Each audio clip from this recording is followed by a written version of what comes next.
Movie के starting में हमें बहुत बड़ा ओशन दिखाया जाता है। वो ओशन जिसके अंदर एक दुनिया बसा करती है। इस समुद्र के ऊपर हमारे इंसानों की दुनिया है, वहीं पे समुद्र के नीचे पानी की दुनिया है जिसके अंदर जल परियां रहती है। मूवी के स्टार्टिंग में ही हम एक सेलर्स का शिप देखते हैं जहाँ पे हम प्रिंस एरिक को भी देखते हैं। उसे सेलर्स के साथ में आना बहुत पसंद था। आज का दिन मून फेस्टिवल का दिन था। कहा जाता था कि आज के दिन सारी मरमेड्स बाहर आया करती हैं। इसी के कारण यहाँ पे जितने भी सेलर्स थे वो पानी के अंदर शॉट लगा के किसी मरमेड को पकड़ना चाहते हैं। लेकिन हमें पता चलता है कि एरिक एक बहुत ही नेक दिल का प्रिंस है जिसे ये सब काम करना पसंद नहीं है, बल्कि वो सिर्फ एंटीक चीजों की सेलिंग किया करता था। ग्रिम्सबी जो कि क्वीन सेलेना का सबसे खास प्रेसिडेंट था, वो हमेशा एरिक के साथ रहा करता था। साथ ही में वो प्रिंस को समझाता है कि आपको अपना ध्यान रखना चाहिए, इस तरीके की बचकानी हरकतें अब आप नहीं कर सकते हैं। दूसरी कंट्री के शिप्स अच्छे अच्छे सामानों को लेकर जा रहे हैं और शायद हमें भी यही करना चाहिए, लेकिन एरिक को इन सारे कामों से दूर रहना था। इसी के साथ सीन अब पानी की दुनिया में शिफ्ट हो जाता है। पानी के नीचे एक इतनी सुंदर दुनिया बसती है जिसके बारे में शायद हम इमेजिन भी नहीं कर सकते, क्योंकि इतनी सुंदरता इंसानों की दुनिया में तो बिल्कुल भी नहीं है। किंग ट्राइटन जो कि पानी के देवता है, उनके 7 बेटियां हैं, जिनमें से किंग ट्राइटन 6 बेटियों का वेलकम कर चुके थे। बारी थी तो सबसे छोटी बेटी की, जो कि थी एरियल, और वो इस समय यहाँ प्रेजेंट नहीं थी। किंग ट्राइटन का एक एडवाइजर था जो कि सेबेस्टियन था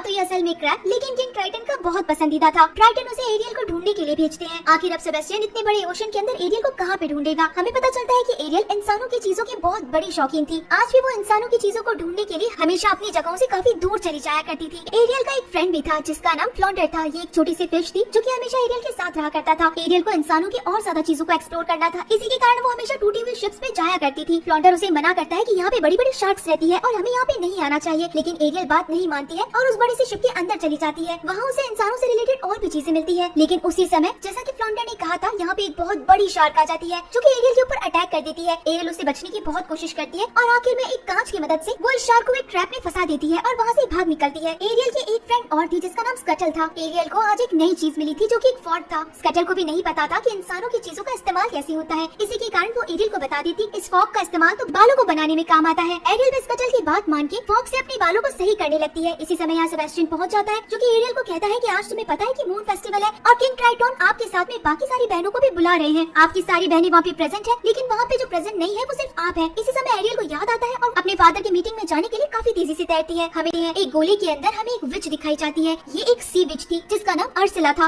अर्सिला एरियल के ऊपर नजर रख रही थी। एरियल जब अपने फादर यानी कि किंग के पास पहुंचती है तो किंग उससे नाराज थे कि आखिर तुम कहाँ पे घूम रही थी। एरियल हमेशा अपने फादर से यही बात किया करती थी कि आखिर इंसानों की दुनिया कितनी सुंदर है, आप आगे ऊपर क्यों नहीं जाने देते हमें। पता चलता है कि क्वीन यानी कि एरियल की माँ इंसानों के द्वारा ही मारी गई थी, जिसके बाद से किंग और मरमेड की सारी स्पीशीज इंसानों के पास में नहीं जाती है। एरियल को भी ये रूल मानना पड़ेगा और आज के बाद में वो कभी भी इंसानों से जुड़ी हुई चीजों के पास में नहीं जाएगी। एरियल तो इस बात से गुस्सा होकर वहाँ से चली जाती है, लेकिन किंग को अच्छे से पता था कि एरियल बात नहीं मानेगी और वो रूल्स को तोड़ेगी। इसी के कारण वो सेबेस्टियन को एरियल का ध्यान रखने के लिए उसके पीछे भेजते हैं। नाराज होकर एरियल अपने कमरे के अंदर पहुंच जाती है। अब आखिर हम इसे कमरा ही कह सकते हैं क्योंकि ये एरियल का अपना स्पेस था। हमें पता चलता है कि एरियल ने इंसानों की हजारों चीजें इकट्ठी कर रखी है। वो सारी शिप्स जो कि पानी में आके डूब जाती है या फिर उनमें से निकला हुआ कुछ सामान जो कि पानी में गिर जाता है। एरियल को उन सारी चीजों को देख के बहुत हैरानी होती है। यहाँ पे किताबें पड़ी थी, कुछ कॉइन्स पड़े थे, बटन पड़े थे और भी कई सारी चीजें जिसे एरियल इकट्ठा किया करती थी और हमेशा चाहती थी कि आखिर ऊपर की दुनिया कितनी सुंदर होगी, उसे भी चलना है और सड़कें देखनी है, लेकिन वो ऊपर नहीं जा सकती। जब एरियल ये गाना गा ही रही थी और तभी उसे पता चलता है कि पानी के अंदर धमाके हो रहे हैं, कई सारी लाइट्स गिर रही है। जब एरियल ऊपर जाके देखती है तो उसे एक बहुत बड़ी शिप दिखाई देती है अपने सामने जो कि इस समय आतिशबाजी कर रही थी। एरियल को ये चीजें देख के भी बड़ी खुशी होती है कि इंसानों के पास में कितनी नई नई चीजें हैं। असल में ये एरिक का ही शिप था जो कि सेलिब्रेट कर रहा था। ये सारे के सारे सेलर्स एक साथ में डांस कर रहे थे। एरिक जो कि एक प्रिंस है, वो खुद को प्रिंस नहीं समझता था बल्कि इन सेलर्स का ही हिस्सा समझता था। ग्रिम्सबी उसे समझाता है कि आप एक प्रिंस हैं, आपको उनके जैसा बिहेव करना चाहिए, लेकिन एरिक कहता है कि मैं इन्हीं का ही हिस्सा हूँ। आखिर मुझे आप इतनी सारी बंदिशों में मत रखा करिए, मुझे कोई रूल्स रेगुलेशन नहीं चाहिए, बल्कि मुझे बिल्कुल आजाद रहना है। एरियल इन सारी बातों से बहुत कनेक्ट फील कर रही थी क्योंकि उसके भी फादर उसके ऊपर ऐसा ही जोर डालते हैं। इसी समय पता चलता है कि मौसम पूरी तरीके से बिगड़ गया है, बहुत तेज बारिश आई है, मौसम बदल गया है और इतनी तेज लहरें आई है जो कि इस बड़े से शिप को भी डुबा सकती है। उसी समय शिप से सभी कूदने लग जाते हैं। देखते ही देखते पानी के अंदर आग लग जाती है। एक तरफ एरिक सबको रेस्क्यू करने की कोशिश कर रहा था, वहाँ से पानी में धक्का दे रहा था ताकि सब छोटी बोट के जरिए किनारे तक पहुँच सके। उसी समय एरिक को पता चलता है कि उसका डॉग शिप पे ही रह गया, बाकी सारी बोट्स जा चुकी थी। एरिक जैसे ही अपने डॉग को लेने के लिए आता है, उसी समय बहुत तेज पानी की लहर आती है जो कि उस पूरे शिप को 2 हिस्से में तोड़ देती है। एरिक पानी के अंदर गिर गया था जो कि बहुत डीप जाने लगा था। एरियल ये सारी चीजें देख रही थी, जिसके कारण वो पानी में जाती है, एरिक को बाहर निकालती है और सीधा सरफेस तक ले आती है। उसने अपनी आंखों से इंसान को पहली बार देखा था, उसे पहली बार छुआ था और उसे पहली बार महसूस भी किया था। इसी समय यहाँ पे सेबेस्टियन, फ्लॉन्डर और स्कटल भी पहुँच जाते हैं, जिन्हें लगता है कि ये बात कोई भी किंग को नहीं बताएगा कि एरियल ने एक इंसान की जान बचाई है। अगर ये बात किंग को पता चली तो वो हम सबको मार डालेंगे। एरियल चाहती थी कि इस इंसान की आंख खुल जाए और वो पहली बार उससे बात करने की कोशिश करे। एरियल उसके सामने गाना गा रही थी और एरिक को जिंदा करने की कोशिश कर रही थी। एरिक की हल्की हल्की आंखें खुली थी और उसने एरियल का हाथ भी पकड़ लिया था। जैसे ही एरिक की आंखें खुलती है, उसी समय